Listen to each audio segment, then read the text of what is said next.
Hi everyone, welcome back to my channel. So a few days ago, the company Parblo kindly sent me their tablet Intangbo, which I think that's how you pronounce. So today I will be animating with it and telling you guys my thoughts along the way. As for the unboxing, I'm just gonna let the video speak for itself, so see you guys later on in the video.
Hi, so welcome to part 2 of the video where I'm going to be animating with and talking about the tablet now.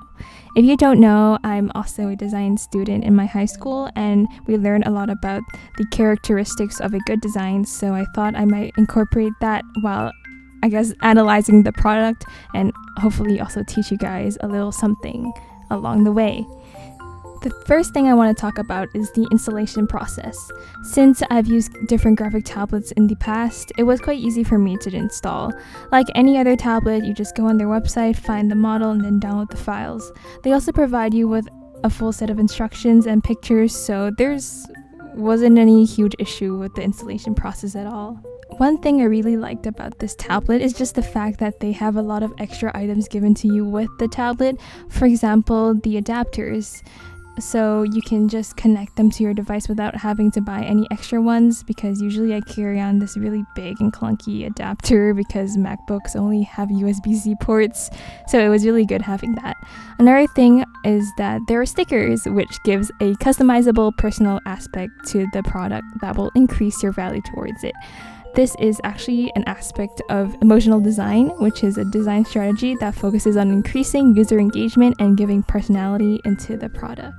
Speaking about personality, since I really like cute pastel colors and the fact that this tablet was just available in this amazing lilac color, quote insert I use bop here, it just makes me really happy. And it's kind of cute because most of the time graphic tablets are only in black, and that's kind of boring because as an artist I like having colorful stuff. And although I wish the pen was also the same color as the tablet, I guess it's okay. Now let's talk about the function of the product. The tablet works perfectly. It gets the task across. It helps you draw digitally on your computer. Although I do want to say maybe it's also because of my really getting old computer, but it lagged a lot when I was screen recording at the same time, so I just had to stop screen recording midway. Then again, my computer is a MacBook. It can't really handle a lot of things at the same time, so that probably played a role into it too. Another thing I really want to talk about are the buttons. There are 9 buttons in total. I'm usually not a button type of person when it comes to graphic tablets, but somehow this tablet made me fully utilize the buttons. For me, I mainly use the top 4, so my left hand doesn't really have to move around a bunch. One thing I noticed that I haven't seen before is that you can bind the buttons to opening an app and even opening a website, which I think is super cool. Another thing I want to talk about is the middle rotating button. That I have also never really seen before, and I don't think it's that common. If you have seen it, please comment down below, because I haven't, or maybe I just don't use graphic tablets because I'm more of an iPad girl, you know? Yeah, but the middle button basically functions is that, okay, so there's like the rotating on the side, and in the middle there's an actual button. So when you click the middle button, it lets you change the different things you adjust. So you click once, you can rotate the brush size, and if you click another time and then you rotate the thingy thing, and then you can change the canvas size. So I think that is super cool and super useful. But one problem for FireAlpaca users is that the pen size doesn't really work, just because FireAlpaca itself doesn't have a set keyboard command to changing brush size, but rather for FireAlpaca it's like pressing Command and Alt and then dragging your pen, I think, which is kind of sad. And yeah, in this dial thing, you can also bind your own commands if you would like by using the Parblo setting app. So I think that was very cool as well. You can also set custom defaults to certain drawing apps, so you don't have to change your settings each time if you are an artist that uses multiple art programs. And I was actually kind of shocked because I didn't expect this much function from a tablet, especially considering the price range. Like, I am really impressed. Speaking about price, I'm going to be talking about the price range next. So I personally think this tablet is super cheap. Like, what the heck? My first tablet that I bought was Wacom Intuos Art Pen and Touch, also medium size, and it was bought around, oh my god, it's been 5 years. 5 years ago. Was around $120 if I remember correctly. And it didn't really have any freebies. Like, it didn't have a pen holder, it didn't have like a glove, no cleaning cloth. But I remember it was just the tablet and the pen and wires and like the instruction manual.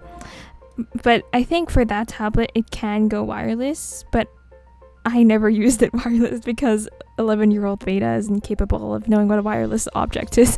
Anyways, this tablet, the Intangbo, which I hope I'm pronouncing it correctly, is $73, which is significantly cheaper, although it is not wireless, and if that's not your main priority, it's actually like still very okay, and I think it is hella worth for the price with all the freebies and stuff too, and it can connect to Android devices as well, which I think is a bonus. Plus, my viewers can get a 5% off, so please check out the pinned comment if you will be interested in getting this tablet. So final thoughts. To give my honest review, yes, definitely I would 100% recommend this tablet. I've never been so confident in and being so excited about a tablet, but this tablet just made me do so, which I'm like, that speaks for itself. And yes, I totally recommend this tablet to beginners who are looking for something affordable, pretty, and effective. Like, it's kind of rare seeing colors. I mean, it's not rare, but it's less common to see tablets that are not just black, or like it'll be black and something, but this tablet is like fully lilac purple, and the purple is so pretty. Oh my god, and you know lilac's a good color if IU made a song about it, so like it's a good color, and as an artist, don't you just love colorful things? Anyways, I feel like the purple was like one of the main reasons why I actually chose to do a review of this in the first place, because I saw the purple and I was like, oh my god, that's so pretty. And yes, aesthetics do play a large role in customers when they're choosing products, and aesthetics really do matter sometimes. I know the whole saying like form over function, but if the function is all the same, sometimes it like leads to you talking about the form and if something looks nice as well. So that definitely has both form and function, this product, so very cool. However, for me, the main downside for this product is that if you don't use a very common art program, i.e. like FireAlpaca, because most of the time you think of like Photoshop and Clip Studio Paint, all the functions may not work and you might have to bind your own commands and shortcuts. But majority or most of the shortcuts work. It's just that an obscure few won't work for certain apps, so keep that in mind. And yeah, I don't have any other major criticisms for this tablet, and not gonna lie, it's probably one of my favorite tablets that I've used in my entire digital art career. Keep in mind that I've been using an iPad for the past 2 years. Yeah, like, not gonna lie, I'm just kind of upset that when I was like 11, I didn't use this tablet instead of, and I would have like definitely bought this tablet more than the Wacom, just because it's way cheaper, and also because I didn't really need all the functions. But I just like randomly bought a tablet because I don't know, everyone kept talking about Wacom, and you know, when you Google it, I guess Wacom is like a very big brand. And I'm not saying that brand is bad, it's just that it's very well known, and so it has more credibility to it, so that people are more willing to pay a higher price for brands that are well known. But since I didn't know any other smaller brands that are also reliable, I just went with something that will guarantee me a good tablet. But yeah, I bought a tablet. That tablet has also the touch function, which I didn't really use, so I could have definitely like saved money from not having a touch function. And the wireless function, I didn't really use that as well, so that's on me. But if I had to like rewind back in time when I was 11, I would definitely buy this tablet if this tablet existed then. But yeah, so please check this product out if you're interested. The link will be in the pinned comment, and you guys will get a small discount while you are at it, so yay! Yeah, that's it for the review. Of course, I've also done other tablet reviews on my channel, but I feel like each tablet I've reviewed, they all have like a different selling point to it. For example, this tablet obviously is more for the aesthetics and for like a bigger tablet. My XP Pen Mini Deco 7W is more for the wireless small portable feel, and obviously the Huion one is for if you want a screen tablet. So yeah, keep those in mind, and if you cater it towards what your values are and what you want as a tablet. I'm not forcing you to get like ones, and of course you can do other tablets if you want, but just keep that in mind. For the last few minutes, I'm just going to be talking about what I'm animating on screen, because I know a lot of you guys are probably curious right now. So to preface, don't worry about me, I am totally fine, but sometimes I just feel a large sense of melancholy or solitude. It's kind of like a bittersweet feeling. I don't necessarily think it's like a bad feeling to have, because sometimes when I feel like that, like it's actually very therapeutic and calming at the same time. This feeling is really hard to convey by words, so that's why I chose to convey it through a small animation. And I feel like you can also see that the girl in the animation is a little bit insecure, and she's like kind of worried, and that's kind of like how I am sometimes. And I feel like it's okay. I usually don't like sharing a lot of sad stuff, but I feel like a lot of you guys say you look up to me or you relate to me and stuff like that. So hopefully if I share my insecurities and stuff, or like show that like I'm not a perfect human too, then you guys will embrace your flaws just like me.